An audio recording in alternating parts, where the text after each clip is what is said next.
Halo Sobat Denok Ayu semua, terima kasih karena masih setia menunggu video-video terbaru dari Denok Ayu Novel. Jangan pernah lupa ya untuk selalu subscribe, like, and comment, agar Denok semakin semangat upload videonya. Menantu terbaik bab 740 beberapa orang tidak layak untuk hidup di dunia ini, siu. Tapi, Kapten. Kurir di ujung telepon berkata dengan serius, jika dia tidak mengecualikan pesanan. Yuan Jiang tidak memiliki ekspresi sedikit pun di wajahnya, dan berkata dengan dingin, mengenakan tutup kepala dan tidak berhenti, apalagi dia bisa menjadi pembunuh. Dia mungkin membawa banyak bahan peledak di tubuhnya, bagaimana jika itu melukai orang yang lewat di sekitarnya? Lakukan. Jadi harus segera dibunuh. Bagi Yuan Jiang, dia lebih suka membunuh karena kesalahan daripada membiarkannya pergi. Iya. Melihat nada Yuan Jiang tegas, kurir itu menjawab tanpa ragu-ragu. Konon pria di mobil nomor 1 itu hanya bapaknya yang terpaksa disetir oleh pria bertubuh besar, karena nyawa anaknya ada di tangan orang lain, dia hanya bisa bertindak sesuai dengan kemauan si besar. Setelah meninggalkan kota asalnya, dia mengemudikan mobil untuk mencari jalan dengan santai, dan berlari mengelilingi kota tanpa berani berhenti sedikit pun, bahkan ketika dia menemui lampu merah, dia melihat peluang untuk mempercepat. Ketika dia melaju di bawah jembatan penyeberangan, dia menemukan sederet mobil polisi yang diparkir di samping di bawah jembatan penyeberangan. Beberapa petugas polisi berseragam berdiri di depan mobil polisi, menodongkan senjata ke arahnya, berteriak padanya untuk berhenti. Sambil memberi isyarat berhenti padanya. Ayah anak laki-laki itu melihat pemandangan ini tiba-tiba menjadi bingung, tetapi teringat apa yang dikatakan lelaki besar itu kepadanya, mengertakkan gigi, memegang erat setir, membanting pedal gas sampai ke ujung, dan menghadapi dua mobil polisi dari ujung ke ujung. Pukul itu. Ledakan. Dengan benturan yang sangat besar, mobil niaga yang dikendarai oleh ayah bocah itu langsung melaju dengan dua mobil yang berada di tengah jalan. Tubuhnya bergetar sedikit dan menjadi stabil, dan terus berlari ke depan dengan kecepatan tinggi. Ayah anak laki-laki itu sangat senang ketika melihatnya, dan dia sangat beruntung, tetapi pada saat ini, dengan desir, peluru tajam datang ke udara, menghantam kaca jendela mobil, dan menghantam keningnya. Ayah bocah itu membuka matanya, badannya bergetar, dan setirnya miring, mobil itu terhempas ke pondasi jembatan di pinggir jalan, dan tidak ada suara. Orang bodoh ini sepertinya sudah mati. Pada saat ini, di dalam mobil Lin Yu, pria besar itu mengambil pistol ke arah Lin Yu sambil melihat komputer tablet di tangannya. Saya menemukan bahwa mobil tempat ayah bocah itu berada telah berhenti bergerak, dan titik terang kecil di layar sepertinya menabrak sisi jalan. Menebak bahwa ayah bocah itu mungkin terbunuh, dia mencibir, dan tidak menghindar dari bocah kecil di sebelahnya. Haha, bagaimana, aku bisa menebaknya. Pria berwajah merah di kursi pengemudi tertawa terbahak-bahak ketika mendengar ini. Dengan penuh kemenangan berkata pada orang besar itu, ingat, kita baru saja bertaruh. Kamu kehilangan sebotol bordo untukku. Pria berwajah merah itu begitu ringan saat berbicara, sepertinya di matanya, kehidupan yang hidup tidak bisa dibandingkan dengan sebotol anggur merah.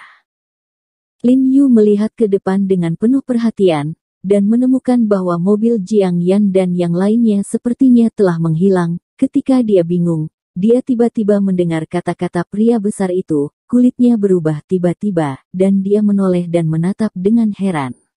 Orang besar itu bertanya dengan heran, apa katamu? Ku bilang, ayahnya, mungkin sudah mati.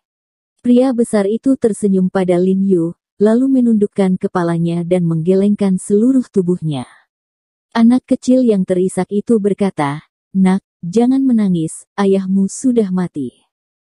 Setelah dia selesai berbicara, dia tiba-tiba menyadari bahwa wajahnya gelap, dan dia mengepalkan tinju bercampur dengan suara angin. Kemudian rasa sakit yang hebat datang dari wajahnya, dan dia mendengar suara tulang hidungnya retak dengan jelas. membanting kepalanya ke kaca mobil di belakang, mendengung di kepalanya, air mata, hidung dan darah mengalir di wajahnya, dan berbagai bau asam amis muncul di mulutnya. Jika orang biasa menerima pukulan seberat itu, dia pasti langsung pingsan, tetapi pria besar itu kuat secara fisik, dan hanya berteriak, "Wow!" lalu menggelengkan kepalanya, berteriak dan mengangkat senjatanya ke arah Lin Yu. Tapi yang tidak dia duga adalah tinju yang dipukul Lin Yu lagi tiba-tiba mencapai tenggorokannya. Pada saat yang sama, Lin Yu sudah melemparkan mantelnya ke kepala bocah lelaki itu dengan tangan lain untuk mencegah bocah lelaki itu melihat adegan berdarah di depannya. Retak. Sebelum lelaki besar itu bisa menembak di masa depan, dia dengan jelas mendengar suara tenggorokan dan tulang lehernya yang retak lagi, kepalanya miring, dan dia jatuh di kursi tanpa suara. Brengsek. Pria berwajah merah itu menoleh dan melihat pemandangan batu api listrik dan terkejut, wajahnya memerah, dan dia berteriak, dan kemudian mengulurkan tangan untuk menyentuh pinggangnya. Tetapi sebelum dia mengeluarkan pistol, Lin Yu telah mengambil yang besar dan menjatuhkannya. Pistol, yang mengarah ke lengan kanan dan paha kanan pria berwajah merah itu tanpa ragu, adalah 2 tembakan. Ah, sial. Pria berwajah merah itu menjerit kesakitan, kakinya tiba-tiba kendor saat menginjak pedal gas, dan kecepatan mobil tiba-tiba melambat. Lin Yu buru-buru menarik rem tangan, roda berderit. Kemudian jenazah berhenti, terbanting ke tiang telepon di pinggir jalan, dan berhenti. "Aku membunuhmu." Pria berwajah merah itu menjerit menyakitkan, meraih belati yang diikat di betisnya, dan membantingnya ke arah Lin Yu di belakang. Lin Yu meraih lengannya, tanpa kelembutan sedikit pun, dan langsung mematahkan lengannya dengan satu klik. "Apa?" Pria berwajah merah itu menjerit kesakitan lagi, dan hatinya ketakutan. Dia tidak pernah menyangka bahwa pria yang terlihat begitu lemah dan dijuluki kalkun olehnya barusan memiliki kekuatan yang begitu besar. Lin Yu mematahkan lengan pria berwajah merah itu dan memutarnya tiba-tiba, dan mengarahkan belati pria berwajah merah itu ke lehernya sendiri. Kulit pria berwajah merah itu berubah tiba-tiba ketika dia melihatnya. Matanya berkedip dengan sangat ngeri, tangannya yang lain tiba-tiba meraih pergelangan tangan Lin Yu dan menggunakan kekuatan susu untuk mencegah Lin Yu mendorong belati ke lehernya. Tapi apalagi salah satu tangannya, dia tidak bisa bersaing dengan kekuatan Lin Yu bahkan dengan 2 tangan, jadi dia hanya bisa melihat Lin Yu perlahan mendorong belati di tangannya ke tenggorokannya. Ketika bilah belati dingin menusuk tenggorokannya, penyesalan besar melintas di matanya, penyesalan bahwa Lin Yu tidak boleh dijadikan sandera. Lin Yu menyipitkan matanya dan mendorong belati ke leher pria berwajah merah itu. Dia menyaksikan mata pria berwajah merah itu membengkak menjadi mata ikan mas, memuntahkan darah deras di mulutnya, tanpa belas kasihan sedikit pun di matanya. Faktanya, dia bisa menjaga wajah tersipu, tetapi dia baru menyadari bahwa beberapa orang tidak layak untuk hidup di dunia ini. Setelah dengan rapi melepaskan pria besar dan pria berwajah merah itu, Lin Yu menarik lengan pria berwajah besar dan berwajah merah, dan menemukan bahwa keduanya tidak memiliki logo biara di pergelangan tangan mereka, dan ekspresi Lin Yu tenggelam. "Saya bingung, bertanya-tanya apakah orang-orang ini bukan anggota vihara. Hanya orang yang memimpin dan jengger adalah biara." Sebelum dia bisa memikirkannya, dia buru-buru mengambil anak laki-laki itu, membuka pintu dan melompat ke bawah. Pada saat ini, karena kebisingan mobil Lin Yu, banyak mobil yang macet, dan mereka tidak bisa masuk atau keluar. Pengemudi mendengar suara tembakan dan berlari ke kejauhan lebih awal untuk bersembunyi. "Saya takut peluru itu tidak menumbuhkan mata dan melibatkan mereka." "Jangan takut, semuanya, saya seorang polisi. Gangster di dalam mobil telah dibunuh oleh saya." Setelah Lin Yu berlari keluar, dia buru-buru meneriaki orang-orang di sekitarnya, untuk mendapatkan kepercayaan semua orang, dia mengaku sebagai polisi. Ketika semua orang mendengarnya, mereka melihat seorang anak di tangannya dan tidak ada senjata. Kemudian saya keluar dengan percaya diri. Setelah Lin Yu berlari ke persimpangan, dia meremas anak di tangannya ke tangan seorang wanita di pinggir jalan, dan berkata dengan cemas, anak ini telah diculik, dan polisi akan mendatangi Anda dan menyerahkannya. Kemudian dia bergegas ke tengah jalan untuk menghentikan taksi, mencoba mengejar mereka.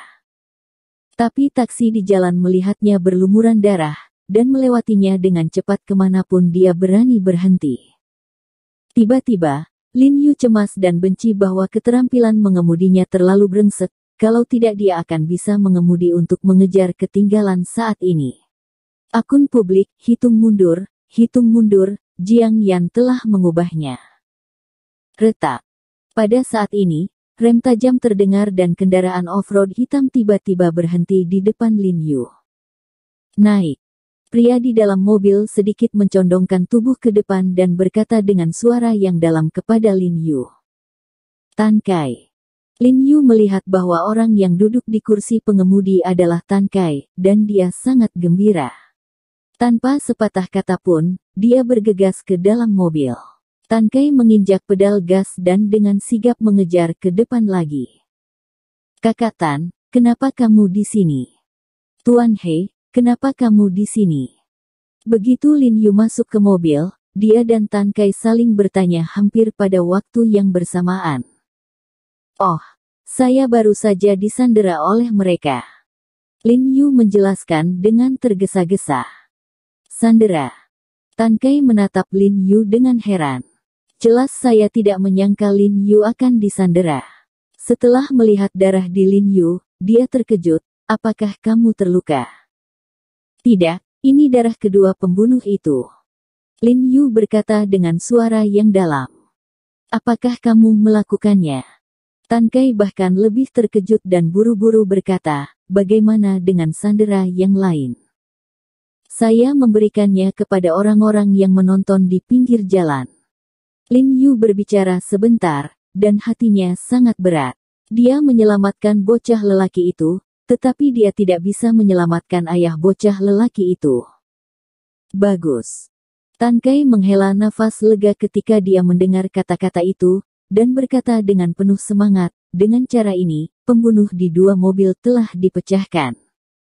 Jelas, ia juga menerima kabar bahwa, pembunuh, di mobil nomor 1 itu tewas. Sopir di dalam mobil yang mengemudi pertama kali bukanlah pembunuh, tapi ayah dari anak yang baru saja saya selamatkan. Lin Yu berkata dengan ringan, tanpa ekspresi sedikit pun di wajahnya, mencoba yang terbaik untuk menekan fluktuasi emosional di dalam hatinya. Apa? Mata Tan Kai tiba-tiba terbuka, dan dia menatap Lin Yu dengan ngeri dan sesaat. Lalu dia mengertakkan gigi, matanya memerah, dan dia membanting setir dengan keras dan mendesis, aku berkata untuk tidak mengejarnya. Jangan kejar, Yuan Jiang, anjing mengerikan ini. Saat dia berkata, dia sepertinya tiba-tiba bereaksi terhadap sesuatu, dan buru-buru bertanya pada Lin Yu, kalau begitu, apakah kekasihmu ada di mobil lain? Tidak buruk. Lin Yu mengepalkan tinjunya, menahan kepanikan di dalam hatinya. Dia berkata dengan suara yang dalam, kamu harus mengejar mereka, kan? Begitu dia masuk ke mobil, Lin Yu menebak bahwa Tan Kai pasti mengejar Kutu dan mereka.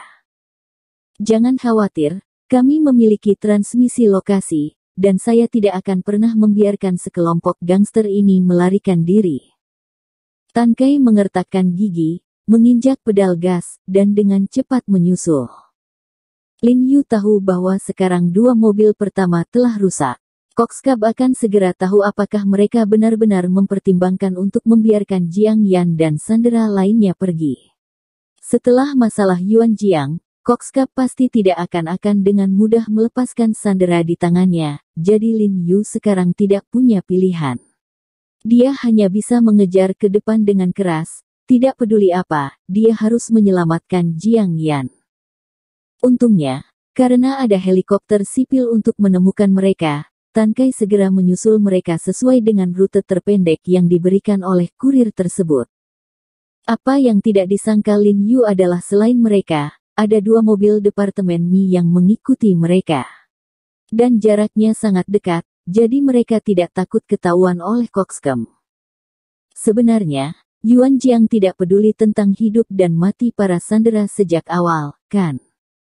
Setelah melihat adegan ini, Lin Yu mengepalkan tinjunya, matanya merah, dan suaranya sangat dingin. Dia menebak pikiran Yuan Jiang dalam sekejap. Hal-hal yang tidak manusiawi. Tan Kai juga ingin memahami niat Yuan Jiang saat ini, dan mengertakkan gigi dengan erat dan mengutuk. Bajingan ini bahkan tidak peduli tentang hidupnya untuk apa yang disebut reputasi. Pada saat ini, Ji Guantou telah memperhatikan konvoi dari Departemen Intelijen Militer yang mengikuti mereka. Pria botak itu mencondongkan tubuhnya dari waktu ke waktu dan melepaskan 2 tembakan ke belakangnya. Namun, kendaraan Departemen Intelijen Militer telah dimodifikasi secara khusus, dan peluru menghantam kaca tanpa kerusakan. Untungnya, jalan ini adalah jalan menuju pinggiran. Ada beberapa kendaraan yang datang dan pergi. Lin Yu dan yang lainnya tidak perlu khawatir melukai orang yang tidak bersalah. Pada saat ini, pria botak itu tiba-tiba melemparkan 2 benda bulat dari jendela, dan setelah jatuh ke tanah, dia dengan cepat melompat ke arah Lin Yu dan yang lainnya. Hati-hati, granat. Ekspresi Lin Yu berubah, dan dia buru-buru memanggil Tan Kai. Reaksi Tan Kai juga tajam, dan buru-buru menabrak kemudi. Mobil itu berderit dan melayang ke samping, menghindari benda bulat yang terpental dari tanah. Bang! Bang! 2 suara